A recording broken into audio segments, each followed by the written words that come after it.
Hey everybody.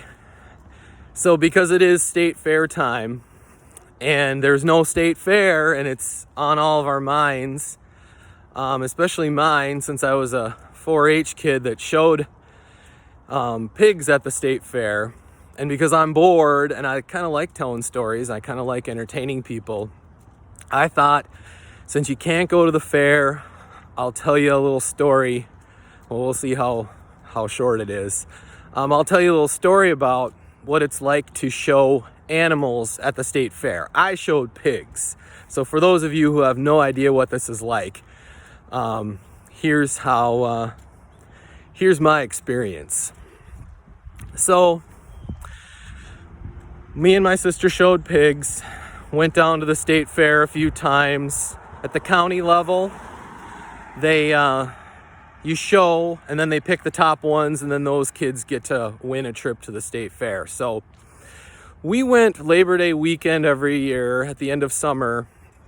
So you get up really early in the morning, like 5 or something, and get on the bus, go into town, get on the bus. They'd load up the animals in separate vehicles and like separate trucks and take them down to St. Paul. So you'd get to the fair and they would let you out. And I don't remember everything, but they would put your animal in its pen for you. And anyway, you find out where you're living and check in and all that. And then just as far as showing the animal goes, so there's a lot of things about the fair that the average city person or kind of non-participant doesn't really know about it. For example, the kids, the 4-Hers, they live at the fair for 4 days. So there's dormitories that people don't even know about. There's one above you guys know where the swine sheep barn is? It's like the pigs and the sheep. They have bunk beds up above. It's locked. There's a door that's locked, so you get a key so the kids can go up there and sleep at night. And then there's showers, and this is all kind of hidden from the public. There's some bunk beds above the cattle barn where they have the dairy cows, and I slept above there 3 times, 3 different years. And then the 4-H building, which is way down on the other end of the fair from the livestock buildings, they have bunk beds too, and it's up, I don't remember what floor it's on, but you have to go up a few floors. And then there's another option, which is Bailey Hall of the University of Minnesota campus. So you kind of get, it's the luck of the draw. And I never got the dorms on the U of M campus. But anyway, so your job is and you're just a kid. Some kids are like 12 years old, caring for an animal all by themselves in St. Paul from all these little rural Minnesota towns usually. But there's kids from every county represents. So, your job as a kid is you got to clean up after your animal, take care of their bedding, you got to feed them, you got to wash them, and all that. And then you kind of hang out by your animal, and people stop by, city slickers stop by and ask you really dumb questions. And then you talk to them and stuff like that. And then you show. And I don't remember, it might have been the second day, something like that. But another thing you have to do is, and people might not know this, is you have to keep your pens, like your county. There'll be like maybe 4 of you have pigs, or 5 or 6 at the most. You have to keep your area of the barn clean. So there's people that walk by with clipboards once a day, and this is called herdsmanship. And you get a score each day on how well you've taken care of your pens. And so if you don't know when they're going to come by, it could be 8 in the morning or 4 in the afternoon, but they could come by at any time. And if there's like straw hanging out or something, or the animal has gone to the bathroom and you haven't cleaned it up, or the animal's horrendously dirty, or I don't know, something, maybe there's pop bottles laying around or garbage or something. You have to pick all that up and make it look presentable. because they're going to give you an award at the end. They're going to tell you how well you did at keeping everything clean. So that's part of it too. But the day of the show, at least for pigs, so there's kind of this large arena, and the ground is green, but what it is it's wood shavings that are dyed green. So it just kind of looks fancy. So anyway, you bring your animal out, and you need to be able to direct your animal.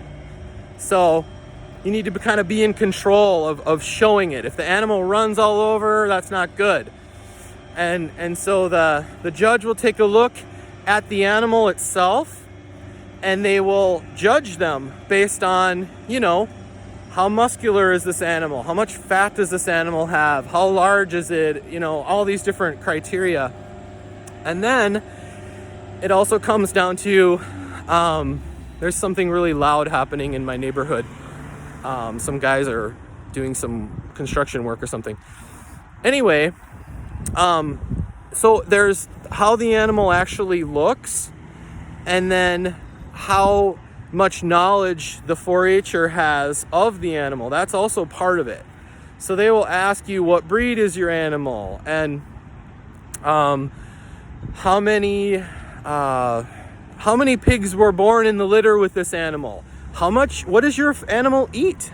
How many pounds of feed a day does your animal eat? How many pounds does it grow each day?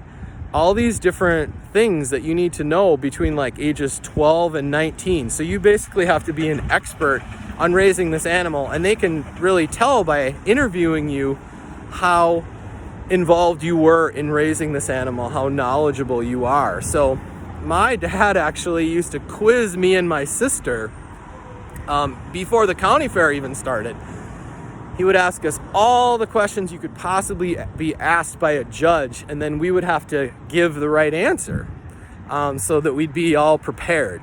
So anyway, they give all the animals a ribbon, and if it's terrible, they'll give you a white.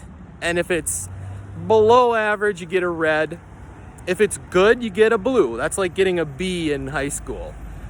If you're one of the top, either like the best one in the pen or second best, you get a purple. And then they take all the purple winners and they bring you back for another show.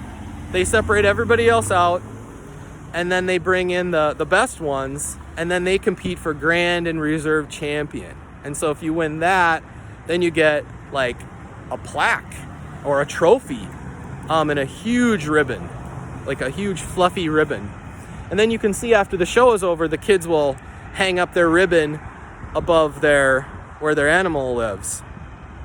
And then there's a second part of showing, which is showmanship, and that's totally separate. That's not necessarily how good of an animal you have, but that's how good of a job you are showing the animal.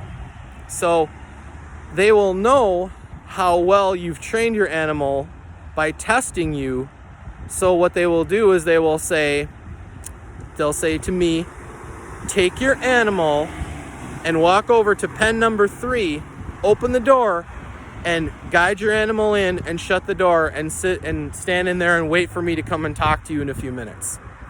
And so I practiced all summer, so my animal was well trained. So I would walk my animal right over to pen number 3, open the door, put him in there, and then the judge would come over and ask me some really difficult questions that you would ask an adult who did this for their profession. And so we did pretty well usually. I think I got like maybe a blue and a red and a purple, and then but one year I got reserve champion showman in my age group. So of all the kids in the whole state of Minnesota, in my age group, I was the second best kid at showing a pig.